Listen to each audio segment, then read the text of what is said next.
আমি একজন মধ্যবিত্ত পরিবারের সন্তান রে ভাই।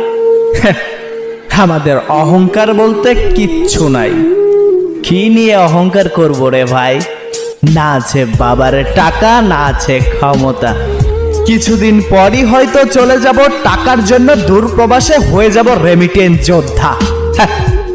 দামি বাইক আর নিজের খেয়াল খুশি মতো চলার অভ্যাস আমাদের না রে ভাই। আমাদের ইনকাম করে নিজে চলতে হয়। তুমি শুনেছ না, দিন আনে দিন খাই। আমি তারই ছেলে রে ভাই। তাই অহংকার আমাদের জন্য নয়। তাই তো বাস্তবতা রয়েছে আমার রক্তের প্রতিটা শিরায় শিরায়। তুমি যখন দামি বাইক নিয়ে ঘোরো সারা বাংলায়, তখন আমরা ভোর 6টায় ঘুম থেকে উঠে কর্মে যাই টাকার প্যারায়। তাই তোমার সাথে আমার তুলনা চলবে না রে ভাই। এই কথাগুলোর মূল্য শুধুমাত্র মধ্যবিত্ত পরিবারের সন্তানরাই বুঝবে রে ভাই।